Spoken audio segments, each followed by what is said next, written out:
Welcome everybody to Outlaw Creations. Now this was my first gate that I built using my XTOOL Metal Fab. And I got a lot of really nice compliments from my neighbors and people on YouTube and Instagram and everything about this gate. And the new gate that I built down here, I added some features to the top of the gate. I added some cowboys actually chasing a stagecoach.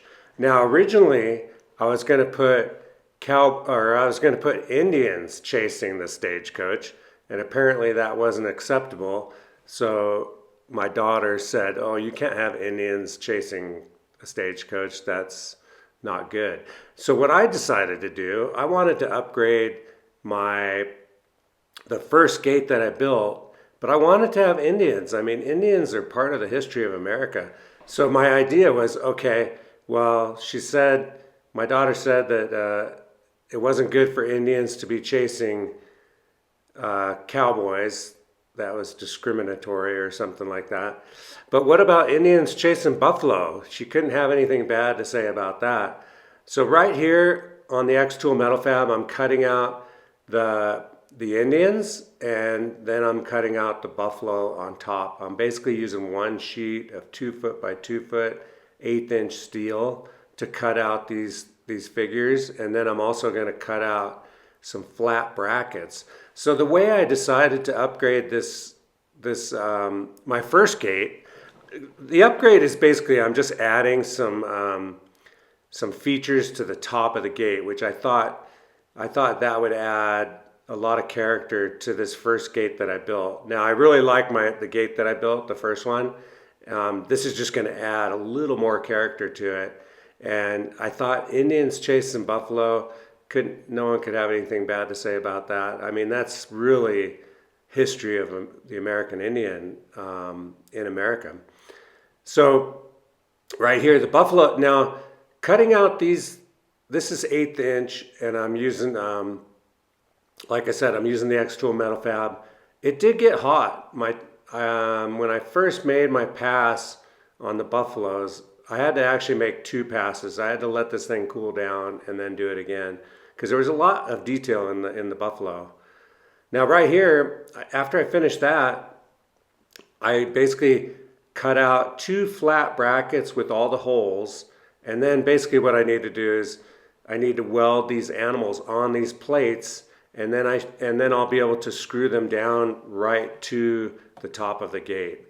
Probably the hardest part about this little project, or any project when it has to do with welding, is grinding. Because you really want to clean your metal really well.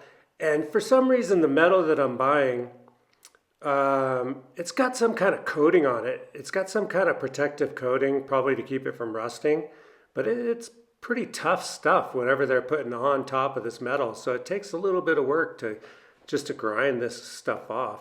If you have to use a grinder, the Hercules grinder from Harbor Freight has been my favorite one so far. It's got a nice, it really fits well in the hand. It works good.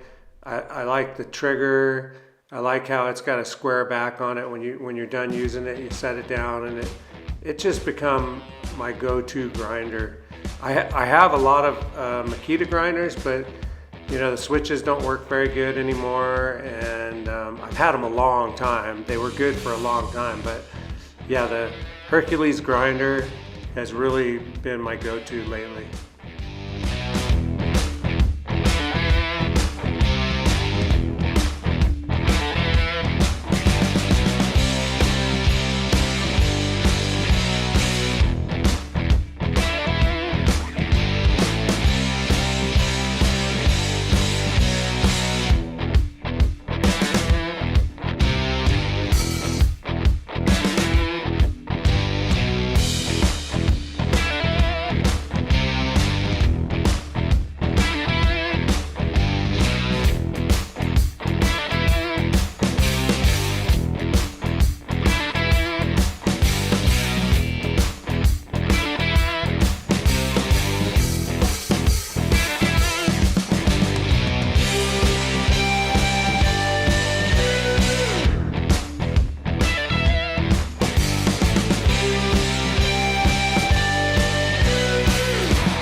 just wanted to talk a little bit about my Hobart 110 MIG welder and my experience with it in the shop. This thing has honestly been flawless for me. I've used it on everything from small repairs to heavier fabrication projects, and it just keeps running the same every time. No drama, no constant adjustments, no fighting with it, just plug it in and go to work. What I really like about the Hobart 110 is how consistent the arc is. Once you dial it in, it stays smooth and predictable. That makes a huge difference when you're trying to get clean welds without a lot of grinding afterward. For a 110-volt machine, it really surprises me how capable it is. It's perfect for shop work, light fabrication, brackets, gates, and general repairs. It's not trying to be a massive industrial machine. It just does exactly what it's designed to do, and it does it well. Another thing I've noticed is reliability. I can leave it sitting for a while, come back, and it fires right up like nothing ever changed. No issues, no downtime, just steady performance. For my shop, that's what matters most. A tool that works when I need it every single time. So overall, I'd say the Hobart 110 has been one of those tools you just trust. Nothing fancy, nothing complicated, just a solid welder that gets the job done.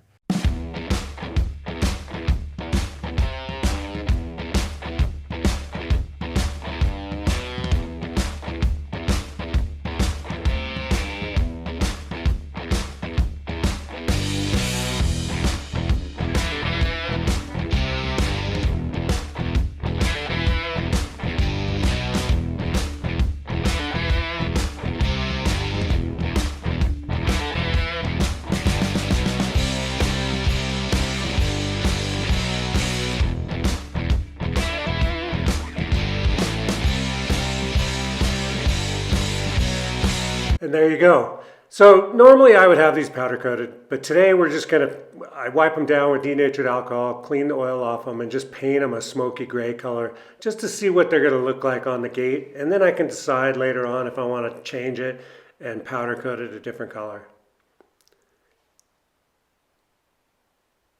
Here you can see the Indians up on the gate, and I've actually got the Indians screwed down there pretty good. And I'm not really disappointed with the gray. And there you can see I've used some Phillips head stainless screws and basically just screwed it into the top of the gate. So they'll be removable, and I'll be able to powder coat them a different color if I want. And there you can see the Buffalo. The Buffalo don't stand out quite as much as the Indians, but they still look pretty good. Let me know in the comments what you think. And there it is, upgrading the gate with some Indians and some Buffalo, and I think it looks great. Let me know in the comments what you think, and I'll see you next time. Later. Okay, so I ended up painting them black, and they seem like they turned out a lot better painted black. Let me know in the comments what you think. There he goes, it's a working man, trying to make a living any way he can, and he'll break his back for $1 or $2. Oh, there ain't no shame in what he do.